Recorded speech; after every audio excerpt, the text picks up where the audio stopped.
പ്രമാണം കൊണ്ടുവരാൻ സാധിക്കേണ്ടിയിരുന്നു.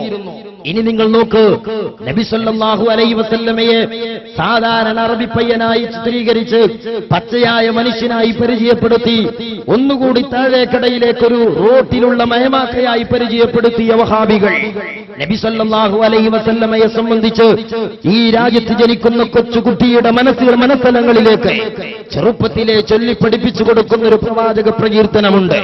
സല്ലല്ലാഹു അലാ മുഹമ്മദ് സല്ലല്ലാഹു അലൈഹി വസല്ലം എന്ന് പറയുന്ന ഒരു വിശ്വാസിയുടെ ചുണ്ടുകളെ ധന്യമാക്കേണ്ട വാചകങ്ങൾ, ആ വജസ്സുകളെ, ആ പ്രകീർത്തനങ്ങളെ വളരെ അശ്ലീലമായ ശൈലിയിൽ വിശ്വാസികളുടെ ഹൃദയങ്ങളിലേക്ക് പ്രവാചക മതിപ്പിനെ നിഷ്കാശനം ചെയ്യുന്നതിന് വേണ്ടി അടിച്ചു കയറ്റാൻ ശ്രമിക്കുന്ന മൗലവിമാരുടെ വാചകങ്ങൾ ശ്രദ്ധിക്കുക.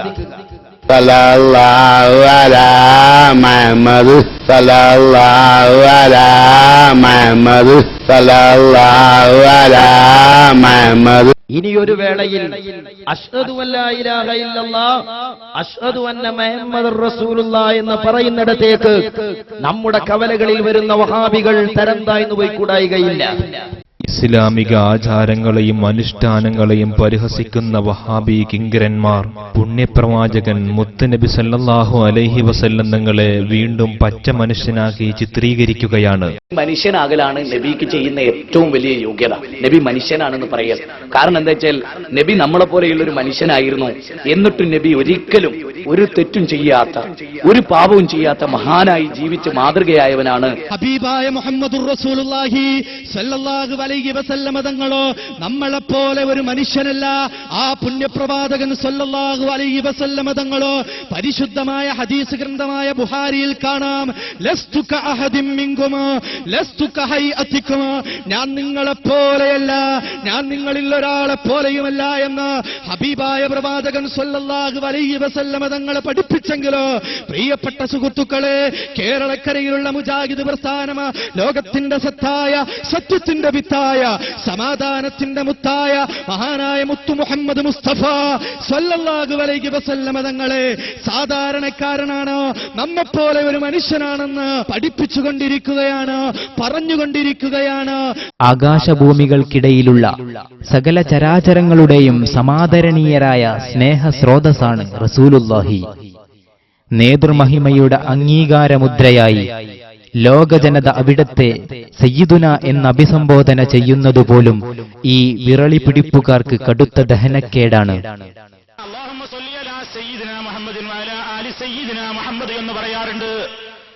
സയ്യിദിന എന്ന് നമ്മൾ ചേർത്ത് കൊടുക്കരുത്. ഇയാൾ ഉറക്കം കെടുവോ സയ്യിദിന ചേർത്ത് കൊടുത്താൽ? അതോ ഇയാളെ വീട്ടിൽ പട്ടിണിയാവോ സയ്യിദിന ചേർത്ത് കൊടുത്താൽ? അതോ ഇസ്ലാം ദീൻ എന്ന് പറഞ്ഞാൽ വീട്ടുവളപ്പിലെ കെട്ടിയിരിക്കുന്ന ആട്ടുംകുട്ടികളോ സയ്യിദിന ചേർത്ത് കൊടുത്താൽ? എന്ത് അധികാരത്തിലാണ് ഇയാൾ പറയുന്നത്? ഏതൊരാളായിരുന്നാലും അവരംഗീകരിക്കുന്ന നേതാവിനെ കുറിച്ച് ആദരിക്കുകയും ബഹുമാനിക്കുകയും ചെയ്യുകയല്ലേ ചെയ്യുന്നത്? ഹബീബായ മുഹമ്മദ് മുസ്തഫ സ്വല്ലല്ലാഹു അലൈഹി വസല്ലമ തങ്ങൾ തന്നെ പഠിപ്പിക്കുന്നു, അന സയ്യിദു ഉൽദി ആദം, അന സയ്യിദു ഉൽദി ആദം. ഹബീബായ നബി സ്വല്ലല്ലാഹു അലൈഹി വസല്ലം പറയുന്നു, ഞാൻ ലോക ജനതയുടെ സയ്യിദാണ്, ഞാൻ ലോക ജനതയുടെ സയ്യിദാണ് എന്ന് ബഹുമാനപ്പെട്ട നബി സ്വല്ലല്ലാഹു അലൈഹി വസല്ലമ തങ്ങൾ തന്നെ പഠിപ്പിക്കുകയാണ്, ഞാൻ സയ്യിദാണെന്ന്. എന്താ ഇവര് പറയാനുള്ള മടി? ഇവര് പറയാൻ മടി കാണിക്കുന്ന എന്താണെന്നറിയുമോ?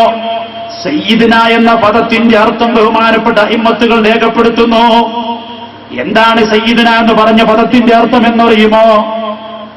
നബി സല്ലല്ലാഹു അലൈഹി വസല്ലമ തങ്ങൾ എല്ലാവിധ പ്രതിസന്ധി ഘട്ടത്തിലും, എല്ലാവിധ വിഷമഘട്ടത്തിലും, എല്ലാവിധ ബുദ്ധിമുട്ടിന്റെ ഘട്ടത്തിലും രക്ഷപ്പെടുത്തുവാനുള്ള ആള് ഹുവല്ലദീ യുഫ്സഉ ഇലൈഹി ഫിന്നവാഇദി വശദാഇദി, പ്രതിസന്ധി ഘട്ടങ്ങളിൽ രക്ഷപ്പെടുത്തുന്ന നബിയേ, പ്രയാസഘട്ടങ്ങളിൽ രക്ഷപ്പെടുത്തുന്ന നബിയേ. ഫയഖൂമു ബിഅംരിഹിം, ആരാണോ നബിയോട് ആവരാധിയുമായി ചെയ്യുന്നത് അവരുടെ ആവരാധി നബി തങ്ങൾ പരിഗണിക്കുന്നു. വയതഹമ്മലു അൻഹും മകാരിഹും, ആരാണോ നബിയെ വിളിച്ച് ബന്ധപ്പെടുന്നത് അവരുടെ പ്രയാസങ്ങൾ ബഹാനായ നബി തങ്ങൾ ഏറ്റെടുക്കുന്നു. എന്നിട്ട് വയദ്ഫഉഹാ അൻഹും, അവർക്ക് ആ പ്രയാസങ്ങളെല്ലാം നബി തങ്ങൾ നീക്കിക്കൊടുക്കുന്നു. ഈ ആശയം ഈ മുജാഹിദിനെ വിശ്വസിക്കാൻ വയ്യ. മഹാനായ നബിതങ്ങളെ വിളിക്കാമെന്നും നബിതങ്ങൾ നമ്മുടെ അത്താണിയാണെന്നും നബിതങ്ങൾ നമ്മളെ രക്ഷപ്പെടുത്തുമെന്നും നബിതങ്ങൾ നമ്മുടെ പ്രയാസങ്ങൾ മാറ്റിത്തരുമെന്നും അർത്ഥം വെച്ചുകൊണ്ട് നബിതങ്ങൾ തന്നെയാണ് പറയുന്നത്. ഇമാം മുസ്ലിം റിപ്പോർട്ട് ചെയ്യുന്ന ഹദീസ്, അന സയ്യിദു വൽദി ആദം യൗമൽ ഖിയാമ വഅന മൻ യൻശഖു അൻഹുൽ ഖബറു വഅവ്വലു ശാഫിഇൻ വഅവ്വലു മുശഫഇൻ. ഞാൻ നിങ്ങൾക്ക് ആദ്യമായി ശുപാർശ ചെയ്യുന്നവൻ ഞാനാണ്, ശുപാർശ സ്വീകരിക്കപ്പെടുന്നതും ആദ്യം എനിക്കാണ്. ഖിയാമത്ത് നാളിൽ എന്ന് പറഞ്ഞാൽ അവിടാണ് ഏറ്റവും ഭീകരമായ പ്രശ്നം. അതുകൊണ്ട് ഖിയാമത്ത് നാളിലും അതിൽ നിന്ന് ഈ ലോകത്തും സഹായിക്കുമെന്ന് ഇമാം നബവി റളിയല്ലാഹു അൻഹു വിശദീകരിക്കുന്നു. പ്രവാചക സ്നേഹത്തിന്റെ അമേയ പ്രമേയങ്ങളും പ്രകീർത്തന മുന്നേറ്റങ്ങളുടെ ആഗോള വ്യാപനവും കണ്ണടച്ചിരുട്ടാക്കുന്ന മുജാഹിദ് കൊലക്കൊമ്പന്മാരിൽ മദ്ഹ് വിരോധത്തിന്റെ മതപ്പാടുകൾ ഇനിയും കെട്ടടങ്ങിയിട്ടില്ല. മദ്ഹ് പറയാനല്ല അല്ലാഹു പറയുന്നത്, റസൂലുള്ളാഹിനെ പിന്തുടരാനാ പറയുന്നത്. കേട്ടോ, ഖുർആനിൽ ഒരിടത്തും റസൂലുള്ളാഹിന്റെ മദ്ഹ് പറയാൻ പറഞ്ഞിട്ടില്ല, എവിടെയും പറഞ്ഞിട്ടില്ല. ആധികാരികമായി തന്നെ പറയുന്നത്. വളരെ ഗൗരവ